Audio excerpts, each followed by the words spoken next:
Unit and dimension का भी हम लोग सारा फॉर्मूलाज देखेंगे, फट से रिवीजन करेंगे बस कुछ ही देर में, थोड़ा सा टाइम में सारा चैप्टर कंप्लीट। बस तुमको इसके बाद क्वेश्चन लगाना है और कुछ भी नहीं। तो क्या करना है तुमको, ये देख लेना है और टेलीग्राम पे जाकर के एक बार फॉर्मूला रिवीजन कर लेना है, दैट्स इट। चलो स्टार्ट करते हैं। एब्सोल्यूट एरर, एब्सोल्यूट एरर क्या होता है, true value minus measured value, true value minus measured value. और एब्सोल्यूट एरर को हम लोग कैसे रिप्रेजेंट किए हैं, डेल ए मीन से, ठीक है। अब ये ट्रू वैल्यू निकलेगा तभी तो एब्सोल्यूट एरर निकलेगा ना। तो ये ट्रू वैल्यू कैसे निकलेगा, तो ये ट्रू वैल्यू कैसे निकलेगा, arithmetic mean of measured value. मतलब कि ये पेन है, ये पेन है, इसका हम लोग रीडिंग ले रहे हैं, मतलब इसको, इसका डिस्टेंस मेजर कर रहे हैं, ठीक है, इसको मेजर कर रहे हैं। तो इसको मेजर कर रहे हैं तो फर्स्ट टाइम जब इसका रीडिंग लिए तो 3.2 आया, देन अगेन किए तो 3.1, 3.3, इस टाइप से इसका रीडिंग आ रहा है, ठीक है। तो हम लोग टोटल रीडिंग डिवाइडेड बाय जितना बार रीडिंग लिए हैं उससे डिवाइड कर देंगे, ठीक है। तो हम लोग के पास क्या आ जाएगा, ए मीन आ जाएगा, ए मीन आ जाएगा। अब रिलेटिव एरर में क्या करना है, इसको और इसको डिवाइड कर देना है, इसको डिवाइड कर देना है इससे, ठीक है। तो ये हमारे पास क्या आ जाएगा, relative error, del A mean upon A mean, relative error आ गया, ठीक है। अभी तक सब कुछ समझ में आया होगा। अब परसेंटेज एरर, परसेंटेज में हम लोग बचपन से करते आए हैं, 100 परसेंटेज सुनते ही 100 आ जाता है दिमाग में। और ये परसेंटेज एरर से हर साल मतलब मैक्सिमम टाइम क्वेश्चन इसी पार्ट से पूछा जाता है, परसेंटेज एरर से। तुम लोग PYQ लगाए होगे तो तुम लोग देखे होगे परसेंटेज एरर। अब देखो परसेंटेज एरर क्या करना है, रिलेटिव एरर जो भी आया था हम लोग के पास मल्टीप्लाई 100 कर देना है, हमारे पास परसेंटेज एरर आ जाएगा, ए mean upon A, del A mean upon A mean into 100, ठीक है। परसेंटेज एरर तक खत्म। चलो आगे देखते हैं। Maximum permissible error in addition और सब्ट्रैक्शन ऑफ टू क्वांटिटीज़। चलो यार देखो, इसको समझने के लिए हम लोग पहले एक क्वेश्चन करते हैं। जैसे ये क्वेश्चन दिया हुआ है, θ1 का वैल्यू दिया गया है और θ2 का वैल्यू दिया गया है। अब तुमको पूछ रहा है θ1 माइनस θ2 बताओ क्या होगा। तो कैसे सॉल्व करना है, कैसे सॉल्व करना है, करो। मैक्सिमम लोग तुम लोग ये गलती करते हो, मैं गलतियाँ भी लिखी हूँ और इसका करेक्ट आंसर क्या होगा वो भी लिख करके आई हूँ। तो आप लोग ध्यान से देखो, अगर हम इसको सॉल्व करेंगे तो -1 + -8 करने का गलती करते हो, जो कि मत करना, ठीक है। और ये नीट का क्वेश्चन है, ये नीट का क्वेश्चन है। तो इसका करेक्ट क्या है, θ1 माइनस θ2 इक्वल्स टू 1 + -8। भले ही माइनस आए लेकिन माइनस को डिस्कार्ड कर देते हैं, माइनस को नहीं लेते हैं। एरर में कोई भी चीज़ नेगेटिव नहीं होता है। देखो यहाँ पे मैं लिखी हूँ, एरर में कोई भी चीज़ नेगेटिव नहीं होता है, हिंदी शब्द में लिखा हुआ है साफ साफ, एरर में कोई भी चीज़ नेगेटिव नहीं होता है। भले ही तुम वहाँ माइनस कर रहे हो लेकिन भी नेगेटिव नहीं होगा, भले ही माइनस साइन आए लेकिन उसको डिस्कार्ड कर देना है, नहीं लिखना है, इग्नोर कर देना है।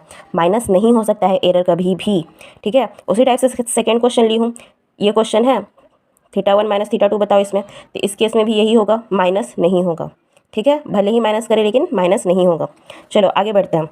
तो इस टाइप का कुछ इक्वेशन दिया हुआ रहता है क्वेश्चंस में, ZAP डॉट B का पावर क्यूब अपॉन C का पावर R, इस टाइप का इक्वेशन दिया हुआ रहता है। Then maximum relative error in Z is, relative error पूछ रहा है तो कैसे करेंगे, इसको कैसे लिखेंगे, तो इसको, इस पार्ट को हम लोग लिख रहे हैं del Z upon Z is equals to, ये जो पावर है ये इधर सामने आ जाएगा, ये जो इसका कोफिशिएंट है, ठीक है, ये इधर आ जाएगा, ये जो पावर है ये कोफिशिएंट बन जाएगा, ये क्यू ये भी सामने आ जाएगा, वो कोफिशिएंट बन जाएगा।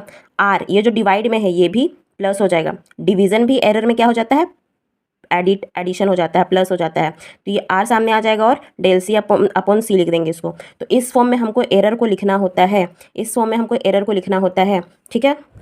मतलब कुछ भी चीज़ आ जाए, पावर आ जाए उसको भी, पावर को सामने लिख देना है, डिवीजन में है तो उसको एडिशन में लेकर के आ जाना है, ठीक है। बस यही खेल खेले हैं हम लोग यहाँ पे, पावर को सामने लेकर के आ गए और डिवाइड को भी ऐड कर दिए।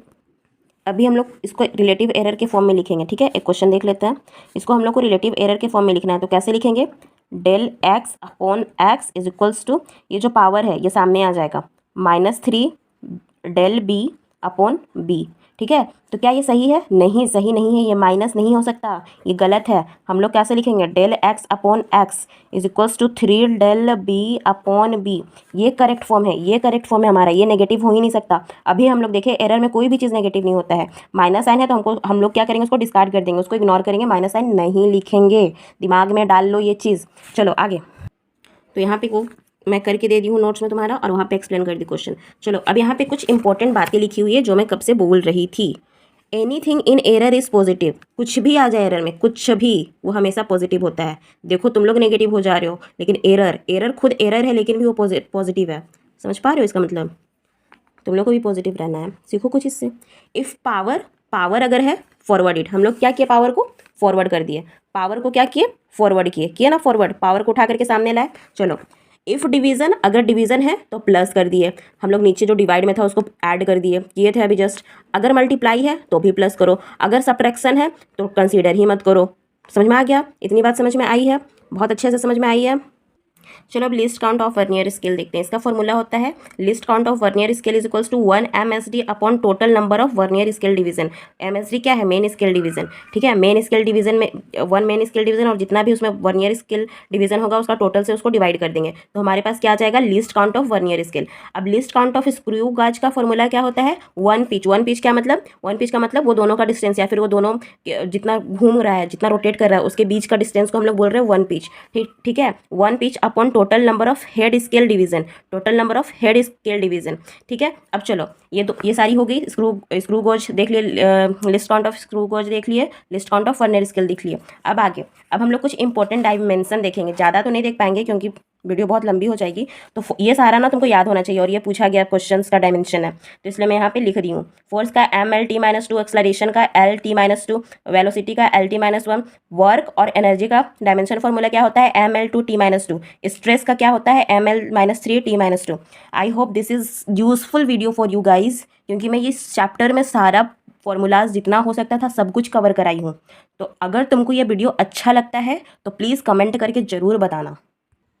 थैंक